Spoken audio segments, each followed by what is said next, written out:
उज्जैन महाकाल की पौराणिक कथा। जहां समय जन्म लेता है और मृत्यु नतमस्तक होती है, बहुत प्राचीन समय की बात है, जब पृथ्वी पर दिन और रात तो होते थे, लेकिन मनुष्य समय को नहीं समझता था। ऋषिमुनि कहते हैं कि उसी युग में एक ऐसी भूमि प्रकट हुई जहां खड़े होकर इंसान यह अनुभव कर सकता था कि समय चलता नहीं बल्कि झुकता है। उसी भूमि का नाम था उज्जैनी। यह केवल एक नगर नहीं था, यह चेतना का केंद्र था। कहा जाता है कि जब सूर्य अपनी पहली किरण धरती पर डालता था तो सबसे पहले उज्जैनी उसे ग्रहण करती थी। इसी कारण यहां कालगणना होती थी और यही कारण था कि इस नगर को काल से जुड़ा हुआ माना गया। उज्जैनी की मिट्टी में कुछ ऐसा था कि जो भी यहां आता उसके भीतर का अहंकार धीरे धीरे गलने लगता और भक्ति अपने आप जन्म लेने लगती। इस नगर की सुबह साधारण नहीं होती थी। जब अन्य नगर सो रहे होते तब उज्जैनी जाग चुकी होती। घाटों पर दीप जलते, नदियों में मंत्रों की गूंज उठती और हवा में भस्म की सुगंध फैल जाती। यहां के लोग धन को नहीं, धर्म को प्राथमिकता देते थे।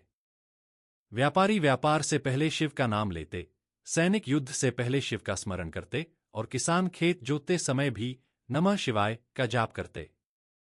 यहां भक्ति कोई उत्सव नहीं थी, बल्कि जीवन की दिनचर्या थी। उज्जैनी के राजा चंद्रसेन इस नगर की आत्मा थे।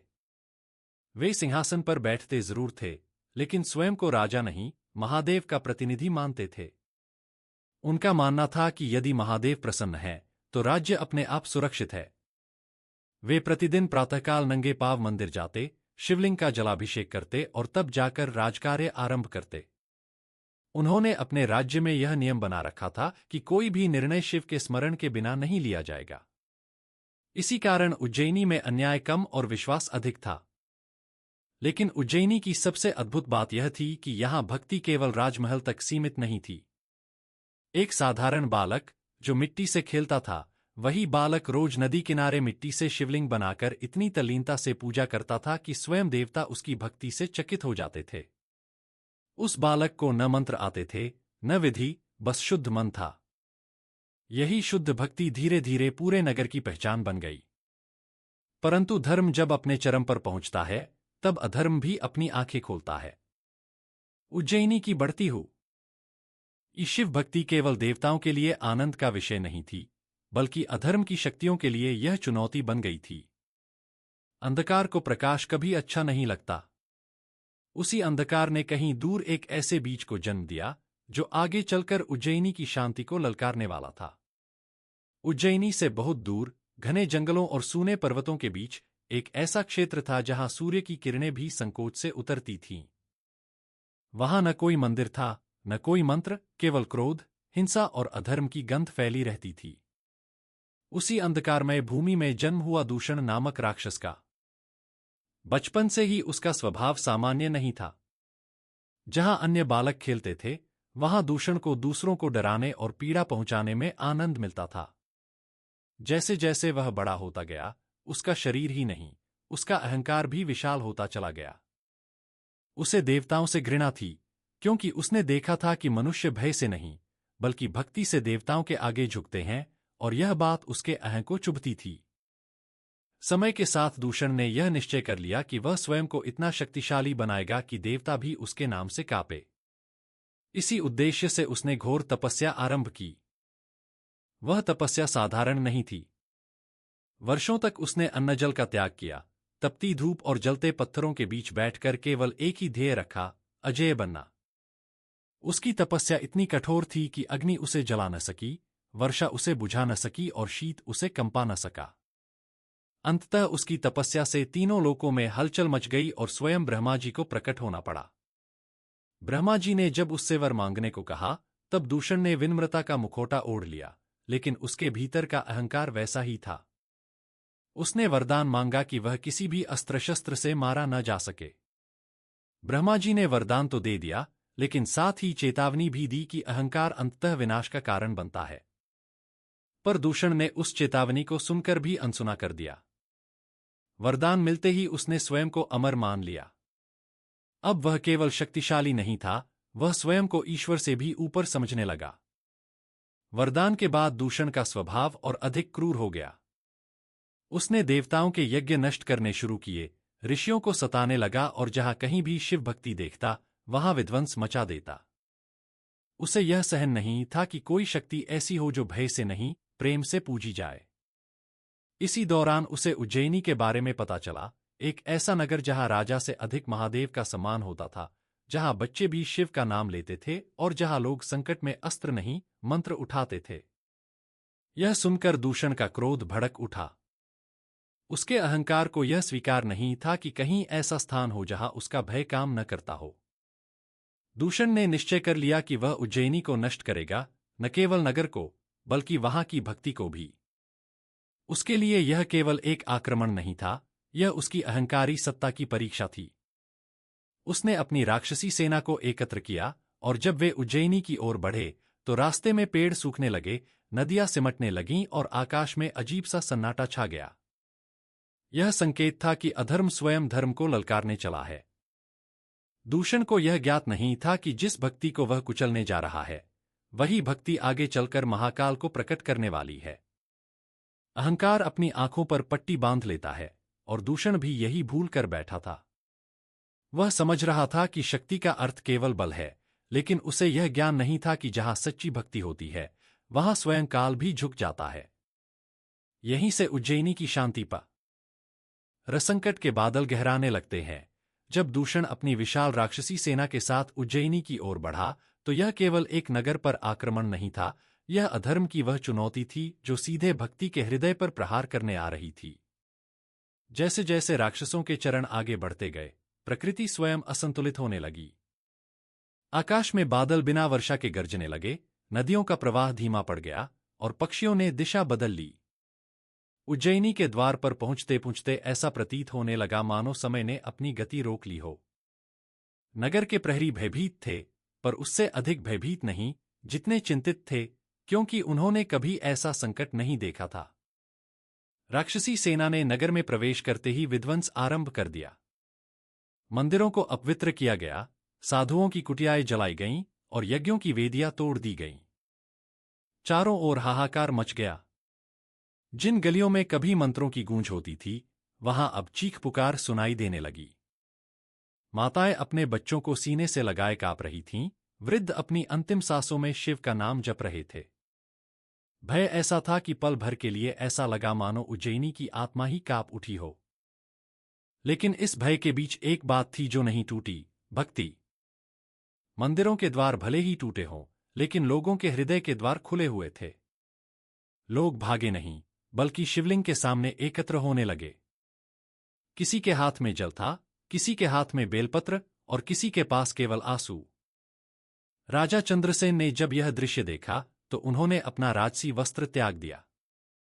वे सिंहासन से उतरकर सामान्य भक्त की तरह नंगे पांव शिवलिंग के सामने खड़े हो गए। उनके चेहरे पर न राजा का गर्व था, न योद्धा का क्रोध, केवल एक भक्त की विनम्रता थी। दूषण को यह देखकर क्रोध आ गया। उसने गर्जना करते हुए कहा, देखो अपने देवता को बुला लो, आज तुम्हारी भक्ति की परीक्षा होगी। यह सुनकर लोग भय से नहीं, बल्कि और अधिक श्रद्धा से भर उठे। पूरे नगर ने एक साथ आंखें बंद कर लीं। न कोई मंत्र विधिवत बोला गया, न कोई विशेष पूजा हुई, बस एक ही पुकार थी जो हृदय से निकली, हे महादेव, अब हमारी रक्षा करो। यह पुकार इतनी सच्ची थी कि उसमें डर नहीं, समर्पण था। यह वही क्षण था जब भक्ति अपने चरम पर पहुंच जाती है। कहा जाता है कि उसी क्षण उज्जैनी की धरती ने कंपन करना शुरू कर दिया। शिवलिंग के चारों ओर अद्भुत प्रकाश फैलने लगा। दूषण और उसकी सेना ने सोचा कि यह कोई छल है, लेकिन जैसे जैसे प्रकाश बढ़ता गया, उनका साहस घटता गया। आकाश में अजीब सी शांति छा गई, मानो तूफान से पहले की निस्तब्धता हो। यह वह क्षण था जब देवताओं ने भी समझ लिया कि अब कोई साधारण घटना नहीं होने वाली है। नगरवासियों के आंसू धरती पर गिर रहे थे, और उनकी भक्ति आकाश को छू रही थी। यह वही क्षण था जब उज्जैनी की पुकार केवल एक नगर की पुकार नहीं रही, बल्कि धर्म की पुकार बन गई। और जब धर्म पुकारता है, तब केवल देवता नहीं, स्वयं काल भी जाग उठता है। यहीं से कथा उस मोड़ पर पहुंचती है, जहां इतिहास नहीं, बल्कि प्रलय और न्याय लिखे जाने वाले हैं। जब उज्जैनी के हजारों हृदय एक साथ धड़कते हुए महादेव को पुकार रहे थे, उस क्षण यह पुकार केवल शब्द नहीं रही, वह एक ऐसी ऊर्जा बन चुकी थी जिसने तीनों लोकों की सीमाओं को लांघ दिया। कहा जाता है कि जब सच्ची भक्ति एक साथ उठती है, तब वह आकाश नहीं देखती, दिशा नहीं पूछती, वह सीधे ईश्वर के हृदय तक पहुंचती है। उसी क्षण आकाश में छाए बादल स्थिर हो गए, वायु ने चलना रोक दिया और समय जैसे ठिठक कर खड़ा हो गए। उज्जैनी की धरती धीरे धीरे कांपने लगी, पहले हल्के से, फिर ऐसे जैसे कोई अदृश्य शक्ति भीतर से जाग रही हो। शिवलिंग, जो अब तक शांत खड़ा था, उसके चारों ओर तेज प्रकाश फैलने लगा, मानो पत्थर नहीं, स्वयं चेतना जाग रही हो। दूषण और उसकी राक्षसी सेना ने पहले इसे भ्रम समझा। उन्होंने हंसते हुए कहा कि यह सब डर का परिणाम है। लेकिन जैसे जैसे प्रकाश तीव्र होता गया, उनकी हंसी भय में बदलने लगी। धरती के भीतर से एक गूंज उठी, ऐसी गूंज जो शब्दों की नहीं, बल्कि अस्तित्व की थी। यह कोई साधारण गर्जना नहीं थी, यह काल के जागने की ध्वनि थी। उसी क्षण शिवलिंग फट पड़ा और उसके भीतर से एक विराट, भयानक और दिव्य स्वरूप प्रकट हुआ। यह शिव का शांत तपस्वी रूप नहीं था, यह वह रूप था जिसे देखकर स्वयं मृत्यु भी अपना मार्ग बदल ले। भस्म से लिप्त शरीर, जटाओं में बंधी गंगा, मस्तक पर प्रज्वलित त्रिनेत्र और मुख पर ऐसा तेज कि अधर्म स्वयं झुक जाए, यह थे महाकाल। उनके प्रकट होते ही ऐसा लगा मानो उज्जैनी नहीं, बल्कि पूरा ब्रह्मांड उनकी उपस्थिति से भर गया हो। उनकी दृष्टि में क्रोध नहीं, बल्कि न्याय की कठोर शांति थी। यह वही शांति थी जो प्रलय से पहले होती है। नगरवासी भय से नहीं, श्रद्धा से भूमि पर गिर पड़े।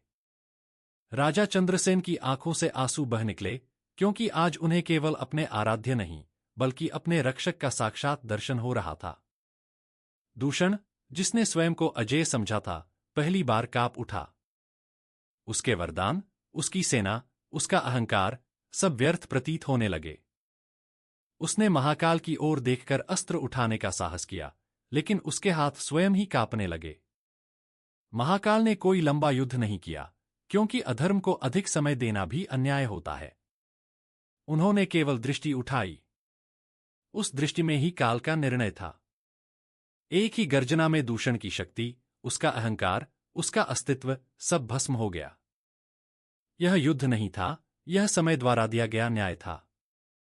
महाकाल के प्रकट होते ही उज्जैनी की धरती शांत हो गई। जो कुछ क्षण पहले भय और विनाश से भरी थी, अब वहां अद्भुत शांति थी। राक्षसी सेना या तो नष्ट हो चुकी थी या भय से भाग चुकी थी। नगरवासी अब भी भूमि पर नतमस्तक थे। महाकाल ने अपने भक्तों की ओर देखा। उस दृष्टि में वात्सल्य था, करुणा थी, और यह आश्वासन था कि जहां सच्ची भक्ति होगी, वहां वे स्वयं उपस्थित रहेंगे। उन्होंने कहा नहीं, लेकिन उनकी उपस्थिति ने यह स्पष्ट कर दिया, भक्त कभी अकेला नहीं होता। यही वह क्षण था जब उज्जैनी केवल एक नगर नहीं रही, वह महाकाल की स्थायी भूमि बन गई। यही वह क्षण था जिसने इतिहास नहीं, बल्कि सनातन विश्वास की नींव रखी। और यहीं से कथा आगे बढ़ती है उस रहस्य की ओर, जहां महादेव स्वयं वचन देते हैं कि वे इस भूमि को कभी छोड़कर नहीं जाएंगे। महाकाल के प्रकट होते ही उज्जैनी की धरती पर जो शांति उतरी थी, वह साधारण शांति नहीं थी।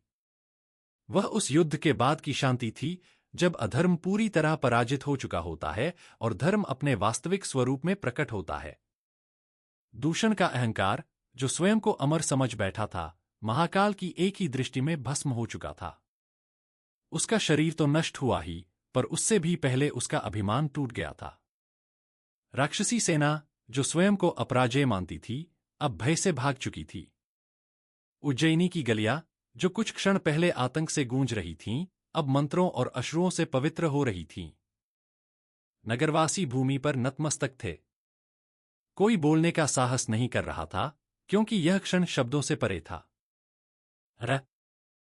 आजा चंद्रसेन ने अपने मुकुट को उतारकर महाकाल के चरणों में रख दिया। उनके लिए यह केवल कृतज्ञता नहीं थी, यह स्वीकारोक्ति थी कि राज्य की रक्षा तलवार ने नहीं, भक्ति ने की है। उनकी आंखों से निरंतर अश्रुधारा बह रही थी, लेकिन उन आंसुओं में भय नहीं था, उनमें विश्वास और समर्पण था। महाकाल ने भक्तों की ओर देखा, और उनकी दृष्टि में वह करुणा थी, जो केवल वही दे सकता है जिसने स्वयं प्रलय को नियंत्रित किया हो। कहा जाता है कि उसी क्षण महादेव ने अपने भक्तों को आशीर्वाद दिया और एक मौन वचन दिया, एक ऐसा वचन जो शब्दों में नहीं, चेतना में गूंजा। उन्होंने संकेत दिया कि जहां इतनी सच्ची भक्ति ने उन्हें पुकारा है, वहां वे केवल क्षण भर के लिए नहीं आए हैं, बल्कि सदा के लिए वास करेंगे। उसी स्थान पर जहां महाकाल प्रकट हुए थे, भूमि से एक अद्भुत शिवलिंग उभरा। यह शिवलिंग किसी मनुष्य द्वारा स्थापित नहीं किया गया था। यह स्वयं प्रकट हुआ था, स्वयंभू।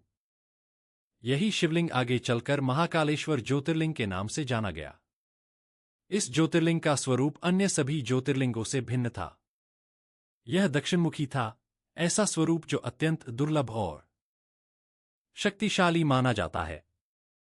शास्त्रों में कहा गया है कि दक्षिण दिशा काल की दिशा है, और जो उस दिशा की ओर मुख किए स्थित हों, वे काल पर नियंत्रण रखते हैं।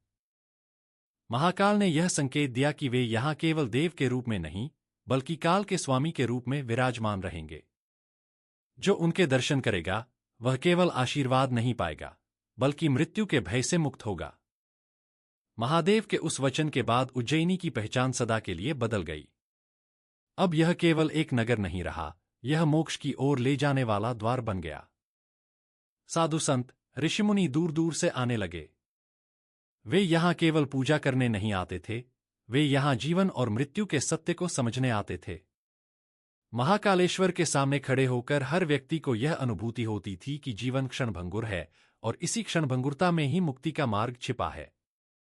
महाकाल ने उस दिन यह सिद्ध कर दिया कि वे केवल विनाशक नहीं हैं, वे रक्षक भी हैं। वे केवल भय नहीं, बल्कि भरोसा भी हैं। अधर्म का अंत कर उन्होंने यह संदेश दिया कि जब भक्ति सामूहिक होती है, जब विश्वास डगमगाता नहीं, तब स्वयं ईश्वर को भी प्रकट होना पड़ता है। उज्जैनी के लिए यह केवल एक विजय नहीं थी, यह एक नया युग था, महाकाल का युग। यहीं से कथा आगे बढ़ती है उस रहस्य की ओर, जहां मनुष्य पहली बार भस्म को देखकर जीवन का सत्य समझता है, और जहां पूजा केवल अनुष्ठान नहीं, बल्कि आत्मबोध बन जाती है।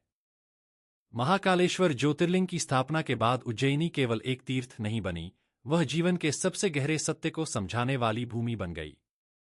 यहां पूजा केवल फूल और जल चढ़ाने तक सीमित नहीं रही, बल्कि हर अनुष्ठान के पीछे एक गूढ़ संदेश छिपा हुआ था। इन्हीं अनुष्ठानों में सबसे रहस्यमय और प्रभावशाली है भस्म आरती। यह आरती किसी उत्सव की तरह नहीं होती, बल्कि यह उस सत्य का स्मरण कराती है, जिसे मनुष्य जानता तो है, पर स्वीकार नहीं करता, कि एक दिन सब कुछ भस्म हो जाना है। कहा जाता है कि भस्म आरती की परंपरा स्वयं महादेव की इच्छा से आरंभ हुई। महाकाल ने संकेत दिया कि जो व्यक्ति मृत्यु के सत्य को समझ लेता है, वह जीवन को सही अर्थों में जीना सीख जाता है। भस्म, जो शरीर के अंत का प्रतीक है, यहां भय का कारण नहीं बनती, बल्कि वैराग्य का मार्ग खोलती है। जब पुजारी भोर से पहले गहरी निस्तब्धता में महाकालेश्वर के गर्भगृह में प्रवेश करते हैं और भस्म से शिवलिंग का श्रृंगार करते हैं, तो ऐसा प्रतीत होता है मानो समय स्वयं थम गया हो। उस क्षण न दिन होता है, न रात, केवल चेतना होती है। भस्म आरती के समय वातावरण में जो शांति होती है, वह साधारण नहीं होती। वह उस मौन की शांति होती है, जिसमें आत्मा स्वयं से संवाद करती है। भक्त जब उस भस्म को देखते हैं, तो उन्हें अपने जीवन की नश्वरता का बोध होता है। धन, पद, अहंकार, सब क्षणिक लगने लगता है। यही कारण है कि महाकालेश्वर के दर्शन के बाद कई लोग अपने भीतर एक गहरा परिवर्तन महसूस करते हैं। वे डरते नहीं, बल्कि हल्के हो जाते हैं, जैसे किसी ने उनके भीतर से अनावश्यक बोझ हटा दिया हो। महाकाल यहां केवल मृत्यु के देवता नहीं हैं, वे मृत्यु के भय को हरने वाले देवता हैं। उनकी करुणा यह है कि वे भक्त को पहले ही जीवन में यह सिखा देते हैं कि अंत से डरना नहीं, बल्कि उसे समझना है। जो इस सत्य को स्वीकार कर लेता है, उसके लिए मृत्यु भी एक द्वार बन जाती है, अंत नहीं। इसी कारण कहा जाता है कि जो व्यक्ति महाकालेश्वर के दर्शन कर ले, उसे अकाल मृत्यु का भय नहीं सताता। उज्जैनी में आने वाले साधु संत कहते हैं कि महाकालेश्वर के सामने खड़े होकर मनुष्य को पहली बार यह अनुभव होता है कि वह अकेला नहीं है। यहां जीवन और मृत्यु दोनों एक साथ उपस्थित प्रतीत होते हैं, लेकिन दोनों के बीच खड़ा होता है महाकाल, जो दोनों का स्वामी है। यही कारण है कि यहाँ रोने वाले भी शांति पाते हैं और हंसने वाले भी विनम्र हो जाते हैं। भस्म आरती केवल एक परंपरा नहीं, बल्कि एक शिक्षा है कि जो आज है वह कल नहीं रहेगा, इसलिए जो है उसे अहंकार नहीं, कृतज्ञता के साथ जियो। महाकालेश्वर इस शिक्षा को शब्दों में नहीं, अनुभव में देते हैं। और यही अनुभव उज्जैनी को अन्य सभी तीर्थों से अलग बनाता है। यहीं से कथा अपने अंतिम चरण की ओर बढ़ती है, जहां प्राचीन काल वर्तमान से जुड़ता है और महाकाल की उपस्थिति आज के युग में भी उतनी ही जीवंत प्रतीत होती है। समय बदला, युग बदले, राजवंश मिट गए और नए नगर बस गए, लेकिन उज्जैनी की आत्मा कभी नहीं बदली। जहां कभी राजा चंद्रसेन ने भक्ति के बल पर राज्य चलाया था, वहीं आज भी उसी भूमि पर करोड़ों लोग अपनी आशाओं, भय और प्रश्नों को लेकर आते हैं। पत्थर बदले होंगे, रास्ते बदल गए होंगे, लेकिन जब कोई व्यक्ति महाकालेश्वर मंदिर के द्वार पर पहुंचता है, तो उसके भीतर वही प्राचीन कंपन उठता है, जैसे समय ने उसे पहचान लिया हो। यहां आने वाला हर भक्त किसी न किसी बोझ के साथ आता है, लेकिन कोई भी बिना बदले वापस नहीं जाता। आज का उज्जैन आधुनिक है, फिर भी प्राचीन है। मोबाइल की रोशनी और मंदिर के दीपक साथ साथ जलते हैं, पर महाकाल के सामने खड़े होकर हर इंसान समान हो जाता है। यहां न अमीर बड़ा होता है, न गरीब छोटा। भोर की भस्म आरती में जब हजारों लोग मौन होकर खड़े रहते हैं, तब कोई नहीं पूछता कि कौन क्या है, सब केवल भक्त होते हैं। उस क्षण जब जय महाकाल की गूंज उठती है, तो ऐसा लगता है मानो वही गर्जना आज भी हवा में मौजूद है, जिसने कभी दूषण का अहंकार भस्म कर दिया था। लोग कहते हैं कि महाकालेश्वर में चमत्कार होते हैं, लेकिन सच्चाई यह है कि यहां मनुष्य बदल जाता है। कोई यहां डर लेकर आता है और साहस पाता है, कोई यहां टूटकर आता है और जुड़कर लौटता है। कई लोग कहते हैं कि उन्होंने महाकाल से कुछ मांगा और वह मिल गया, लेकिन उससे भी अधिक लोग ऐसे हैं जो कहते हैं कि उन्होंने कुछ मांगा ही नहीं, फिर भी सब कुछ मिल गया। यही महाकाल की सबसे बड़ी लीला है, वे मांग से नहीं, भाव से प्रसन्न होते हैं। उज्जैन की गलियों में आज भी साधु दिखाई देते हैं, जिनकी आंखों में वही शांति है जो सदियों पहले थी। वे कहते हैं कि महाकाल कभी सोते नहीं। जब पूरी दुनिया थककर सो जाती है, तब भी महाकाल जागते रहते हैं, काल की निगरानी करते हुए, अपने भक्तों की रक्षा करते हुए। शायद यही कारण है कि महाकालेश्वर में रात का सन्नाटा भी डरावना नहीं लगता, बल्कि आश्वासन देता है। महाकालेश्वर केवल एक मंदिर नहीं है। यह वह स्थान है जहां मनुष्य को पहली बार यह अनुभव होता है कि जीवन और मृत्यु विरोधी नहीं है, बल्कि एक ही यात्रा के दो चरण हैं। यहां आकर व्यक्ति समझता है कि डरने की नहीं, समझने की जरूरत है। महाकाल यही सिखाते हैं कि अंत से मत भागो, उसे जानो, क्योंकि जो अंत को जान लेता है, वही जीवन को सही अर्थों में जी सकता है। यही कारण है कि सदियों बाद भी उज्जैन जीवित है और महाकाल की उपस्थिति उतनी ही प्रबल है जितनी उस दिन थी, जब उन्होंने स्वयं प्रकट होकर अपने भक्तों की रक्षा की थी। यह कथा केवल अतीत की नहीं है, यह आज की भी है और आने वाले समय की भी। क्योंकि महाकाल समय में बंधे नहीं है, समय ही महाकाल में बंधा है। और इसी सत्य के साथ यह महागाथा पूर्ण होती है। जहां भय समाप्त होता है, जहां भक्ति जन्म लेती है, और जहां हर जय महाकाल केवल नारा नहीं, बल्कि एक जीवित अनुभव बन जाता है। जय महाकाल।